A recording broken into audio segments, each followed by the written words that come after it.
Hello students, let us evaluate the worksheet on fire and ice. We've already covered this topic earlier and the poem Fire and Ice by Robert Frost. Let us evaluate the worksheet that is before us. We will try to make a note of the important points that we can use for a reading section. Kindly make a note of it in your notebook. Let us begin with the stanza that is right before us. Some say the world will end in fire, some say in ice. From what I have tasted of desire, I hold with those who favor fire. Now, we need to read this extract and answer the questions that follow. What do people think of the world? The world will be destroyed with fire and ice. Where do we have that information? That is end in fire, or some say in ice. So it will end either in fire or in ice. What is the poet's opinion about the world? The poet thinks that we should check our growing desires and love our fellow beings. From what I have tasted of desire, I hold with those who favor fire. Now, out of those whom he had seen regarding desire, he favored those who favor the fire. Which two things will destroy the world? Hatred and desire. Where do we come across that in the text?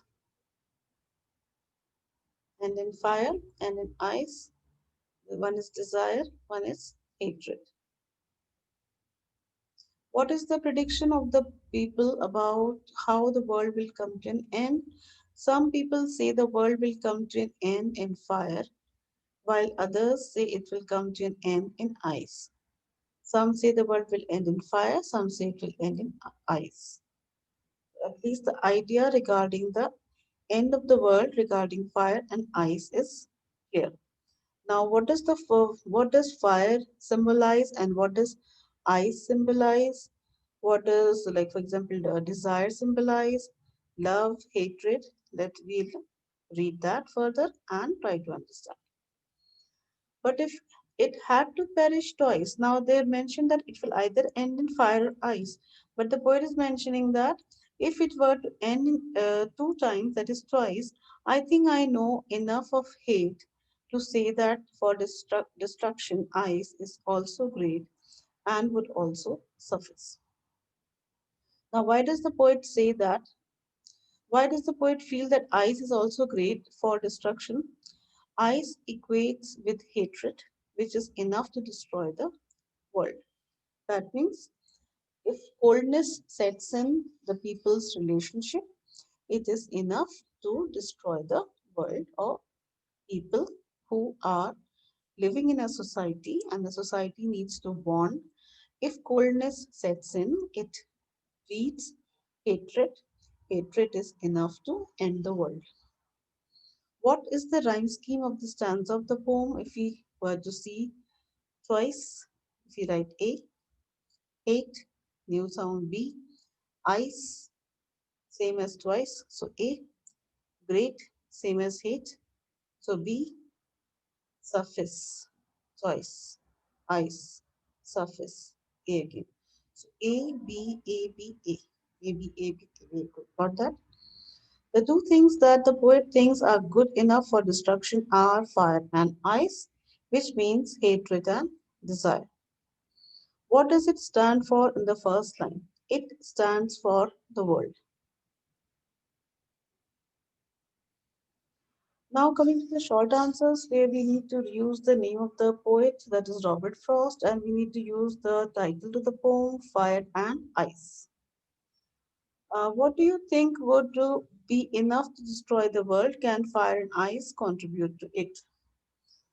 Robert Frost in his poem Fire and Ice proposes two things that would destroy the world.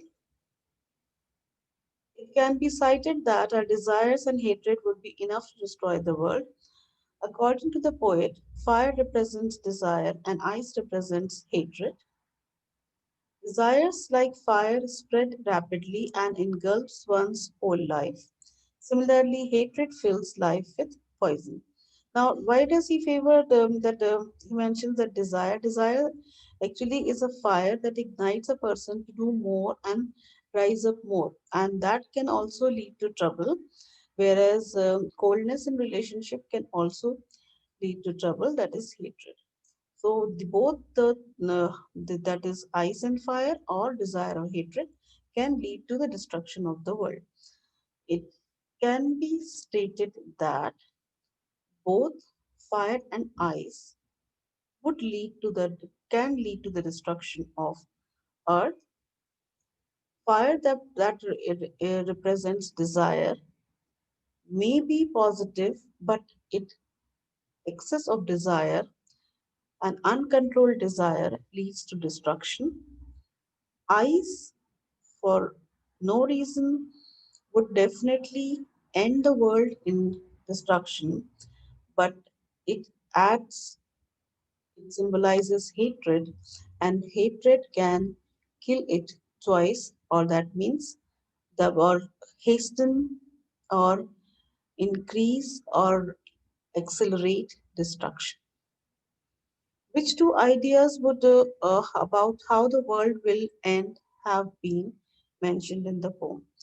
Which idea does the poet support more? The poet has clearly mentioned in the first stanza, stating that some say the world will end in fire, some say in ice. From what I have tasted of desire, I hold with those who favor fire. That means if he favors fire, that means the people should have fire or some desire in them, no matter if the desire leads to the destruction of the world, but he favors desire. The two ideas mentioned are that of that will world will end in fire or in ice. Though the poet thinks both are great for destruction, yet he seems to favor the idea of destruction of the world in fire a little more than in ice. Now, how do we reconstruct this answer? Robert Frost, in his poem Fire and Ice, projects two ideas that will lead to the destruction of Earth. The poet mentions fire and ice, both will be the cause of destruction or lead to the destruction of the world. The poet also projects his opinion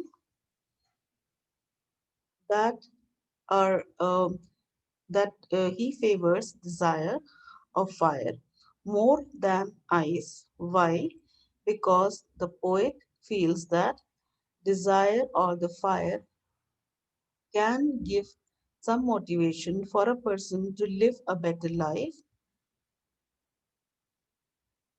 and thus he favors fire or desire over ice. According to the poet, what do fire and desire represent? Do you agree with him? Now let us see the answer that we have before us. According to the poet, fire represents desire and ice represents hatred. I do agree with the poet. Desires like fire spread rapidly and engulfs one's whole life. Similarly, hatred fills the whole life with poison. It makes one hard-hearted and cruel. All that seems explanation seems all right. All this that we need to add an opening line. Robert Frost in his poem Fire and Ice projects uses two symbols, fire and ice, to convey the idea regarding desire and hatred. The remaining answer, same answer can be written because citations have been used in this answer. To say that for destruction, ice is also great for the poet. What does ice stand for? How is it sufficient to bring destruction? Uh, Robert Frost, in his poem Fire and Ice, projects that ice symbolizes hatred. It can be stated that hatred is just as powerful as desire. It can be cited that while desire consumes quickly, hatred can occur and linger in people's mind and hearts for years, and thus it sometimes even lifetimes. Moreover, Hatred consumes the hater perhaps even more than the person or group hated, and it can ruin lives. Hate can thus be destructive and sufficient to bring destruction. Which age old question does the poem revolve around? The poem revolves around the age old question of whether the world will end in fire or ice. This is similar to another old age question whether it would be preferable to freeze to death or burn to death. The poet determines that either option would achieve its purpose sufficiently well. Now, the longer question, the poem Fire and Ice carries with it a very deep thematic ideas. Elaborate on these darkest traits of humanity. First, the opening line, Robert Frost in his poem Fire and Ice projects that project uses fire and ice uses the symbols to project deep thematic ideas, full stop, and then we can pick sentences from here and use in our answers with citations or opinions. For Robert Frost, I will try using the full name, Robert Frost. Okay, Robert Frost presents two of the darkest traits of humanity, the capacity to hate and the capacity to be consumed by lust or desire. Of the two, he points the greater of the two evils is desire. In giving desire the foremost position with regard to the destruction of the world, Frost is providing a powerful statement on the subject of greed and jealousy, saying that above all trait of humanity that is most likely to lead to its demise, desire represents the greatest problem that points to the cause of the war. Frost then points hatred with the same capacity to do harm. However, he lessens the relative importance of hatred, but still presents it as having the ability to lead to the destruction of the world if it were to happen for a second time. Now, you can first project the idea that fire, what the fire can do, um, the fire in the heart can give you the desire to live, and if the desire becomes a passion goes uncontrolled, it can lead to destruction. The second, the symbolism that is used over here is ice. Ice, when sets into relationship, it leads to coldness and hatred, and that hatred is enough to hasten or accelerate the destruction of the world. After projecting both the ideas which would lead to the destruction of the world, the poet favors desire or the fire because it, it would be constructive to live with it than to live with ice, which is completely destructive in nature. In my opinion, and you can add whatever is your opinion. Thank you very much for your kind of attention.